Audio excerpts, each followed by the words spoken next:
রাধে রাধে, কেমন আছো তোমরা? আমি টুম্পা, দ্য কুন্ডু ফ্যামিলি চ্যানেলের আরেকটি নতুন ভিডিওতে তোমাদের স্বাগত জানাই।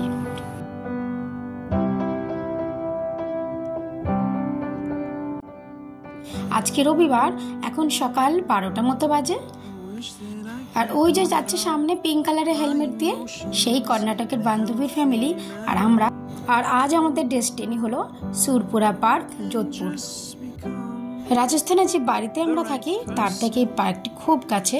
গুগলে দেখলাম মাত্র 17 মিনিটের মতো রাস্তা। ওই যে দেখা যাচ্ছে সুরপুরা পার্ক।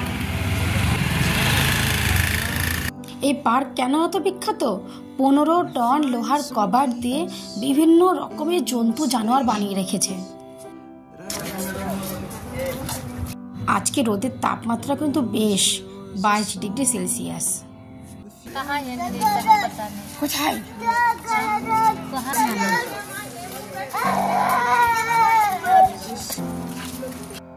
পার্কটির প্রাকৃতিক সৌন্দর্য কিভাবে বর্ণনা করি, একদম অপরিহার্য।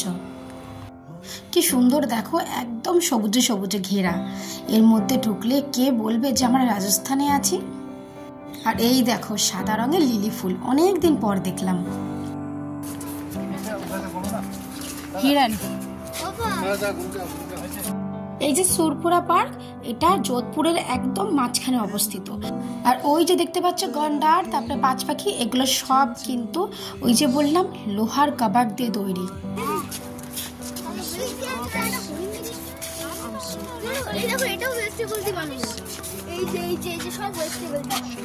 এক একটি বানাতে কতটা লোহার কভার প্রয়োজন হয়েছে কিংবা কবে বানানো হয়েছে সব কিছুর ডিটেলস তার সামনে একটা বর্ণনা করে লিখে দেওয়া হয়েছে।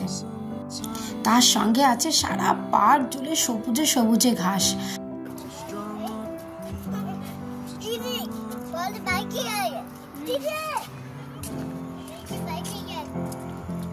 এখানে পুরো ডিটেল লেখা আছে কি ও জিনিস দিয়ে এটাকে বানানো হয়েছে।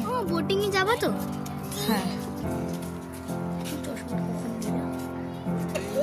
এই ফুলগুলো আমাদের ওদিকে খুব দেখা যায় জঙ্গলের দিকে, একদম ছোট্ট ছোট্ট হলুদ রঙের ফুল, সূর্যমুখীর মতনই, কিন্তু সূর্যমুখীর মতো অত বড় নয়। আচ্ছা, এই জায়গাটা তো দেখছো, এটা তোমাদের অনেকের জন্যই নতুন, অনেক কিছু জানতে ইচ্ছে করছে না? তাহলে একটু বলি। কয়েকশো বছর আগে রাজস্থান মানেই কিন্তু এই সবুজে ঘেরা ছিল না।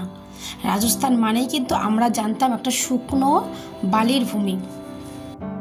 সত্যি কথা বলতে রাজস্থানে আসার আগে আমিও ভাবতে পারিনি যে আমরা রাজস্থানকে একটা সবুজে মোড়ায় দেখতে পাবো। রাজস্থানে গিয়ে থাকতে হবে এটা শুনেই ভেবেছিলাম ওখানে গিয়ে হয়তো ঠিক মতো সবজি পাবো না কিংবা জলের ভীষণ অসুবিধা হবে। তবে এটা হতো কয়েকশো বছর আগে। তবে এখন রাজস্থান অনেক উন্নত, তবে সেরকম কিছু কিছু গ্রাম এখনো আছে যেখানে এখনো জলের সমস্যা আছে। সময় করে একদিন সেসব গ্রামেও যাবো আর তোমাদেরকে ঘুরে দেখাবো।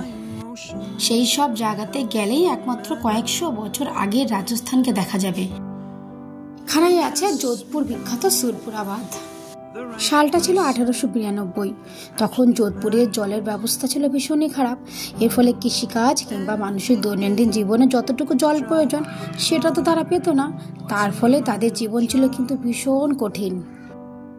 হ্যাঁ, যাবো পাপা কি পাস থেকে আমরা কেনন अभी तक है কেনন का কেনন। তখন যোধপুর মহারাজা যশবন্ত সিং দ্বিতীয় তিনি কৃষিকাজ আর স্থানীয় বাসিন্দাদের উপযোগী জলের ব্যবস্থা করার জন্য এই ড্যামটি নির্মাণ করেন।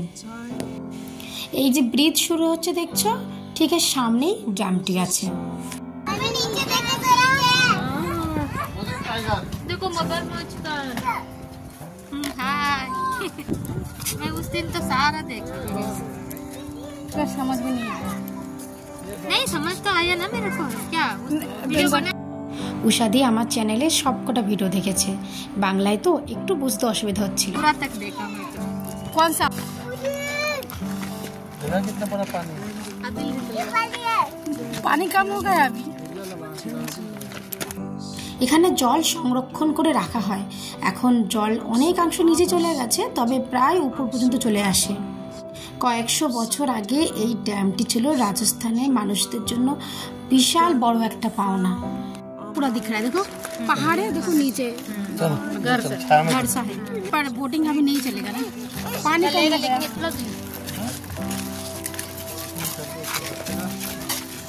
জুতো ফিতে খুলে গেছে তো, নাম খাবো না।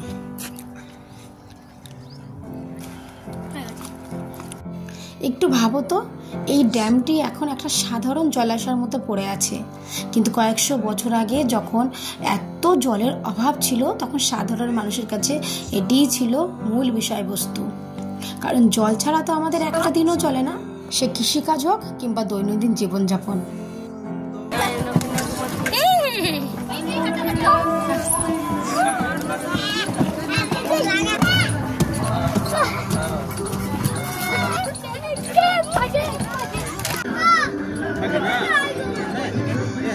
যেটা আমার মনে হয়, এই যে ড্যামটা আমরা দেখলাম সেটা তো একদম পাহাড়ের একটু উপরেই আছে, আর আমি আশেপাশে না কোনো জনবসতি দেখলাম না। তখন ছিল কিনা জানি না, আমি 100 বছর আগের কথা বলছি। তাহলে যে নিচে জনবসতিগুলো আছে তারা এতটা দূর উপরে এসে এই ড্যাম থেকে জল নিয়ে কৃষিকাজ করতো কিংবা জীবন নির্বাহ করতো, কতটা কষ্টকর ছিল ব্যাপারটা। ভীষণ রোদ কিন্তু পড়ে যাবি।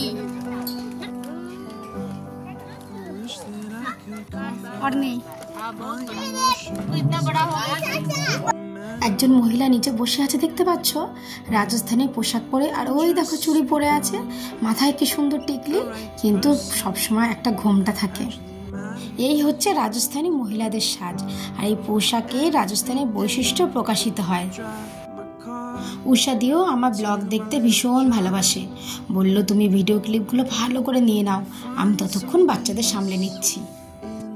জীবনে আমার একটা বন্ধুরও খুব প্রয়োজন থাকে।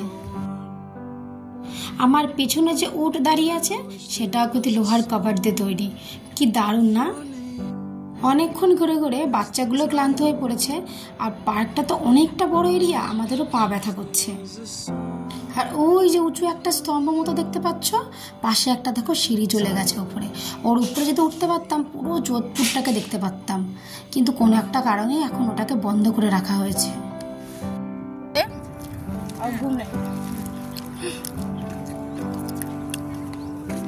যোধপুরে এসে দেখলাম সারা জায়গায় জুড়ে রয়েছে শুধু ছোট আর বড় পাহাড়।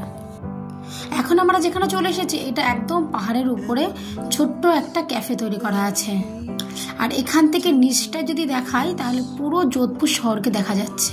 এই দেখো, আর এইখানটায় আছে গেমিং জোনের এরিয়া, আর এখান থেকে বেশ সুন্দরভাবে পুরো পার্ক দেখা যাচ্ছে, আর ওই পাশে রয়েছে ড্যামটি। আর এবার এখান থেকে একবার দেখো, পুরো যোধপুর শহর দেখা যাচ্ছে। দাঁড়াও আর একটু কাছে নিয়ে নি। पहाड़ राजस्थान देखो पूरा, आओ पधारो हमारे राजस्थान।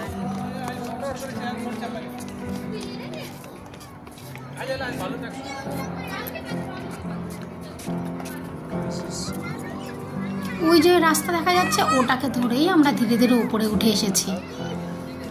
কত সুন্দর একটা ভিউ। পুরোটা তো দেখাতে পারলাম না, হয়তো কিছুটা এখান থেকে দেখা যাচ্ছে, কিছুটা মানে কভার করতে পেরেছি, আর কিছুটা বোঝা যাচ্ছে। এই রাস্তা থেকে উপরে উঠেছিলাম, এখন সেই রাস্তায় আর যাবো না, এখন অন্য রাস্তা ধরে আমরা আবার নিচে নামছি। ঘুরতে যেতে তো বেশ ভালো লাগে, কিন্তু সঙ্গে চাই একটা তরতাজা বন্ধু। উষাদিকে যখনই ফোন করি না কেন উষাদি সবসময় রাজি থাকে। আজ সকালে যখন উষাদিকে ফোন লাগালাম, উষাদি তখন মাথায় তেল দিয়ে বসে আছে। গতকাল ছিল শনিবার আর আজ রবিবার, বাচ্চাদের স্কুল ছুটি, এই জন্য উষাদি মাথায় বেশ করে তেল দিয়ে রেখে দিয়েছিল যে আজকে একটু সময় করে ভালো করে শ্যাম্পু করবে। কিন্তু ফোন করতেই চলে এলো, বললো শ্যাম্পু পরে করব, তুমি যখন ফোন করেছো তখন তো যেতেই হবে।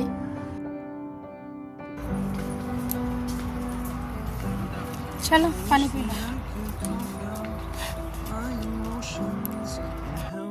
তবে এই পার্কে না সুন্দর করে পিকনিক করার ব্যবস্থাও আছে। বেশ কয়েকজন যদি বন্ধু বান্ধব পাই তাহলে এখানে এসে একদিন পিকনিক করব। এই হাতিটিও কিন্তু লোহা দিয়েই তৈরি করা আছে। যে সমস্ত জিনিস আমরা ফেলে দিই, বিশেষ করে প্রয়োজন লাগে না, আর সেই সব জিনিসপত্র দিয়েই সমস্ত কিছু তৈরি করা। ঘুরতে আসলাম আর ইউফি জেদ করবে না, একটাও গাড়ি নেবে না, তাহলে তো আমাদের ট্রিপটাই অসম্পূর্ণ থেকে যাবে। শেষমেশ পুরো ট্রিপটাকে সম্পূর্ণ করলাম আর বাড়ির পথে রওনা দিলাম। ব্যাস, আজকের জন্য এতটুকু। আবার নিয়ে আসবো অন্য কোনো গল্প ভিডিওর মাধ্যমে। আমার সঙ্গে থেকে এতক্ষণ ধরে ভিডিওটি দেখলে তার জন্য তোমাদের অসংখ্য ধন্যবাদ। তোমরা ভালো থেকো, আর ভালো লাগলে কি করবে, একটা লাইক আর কমেন্ট করে দিও। ধন্যবাদ।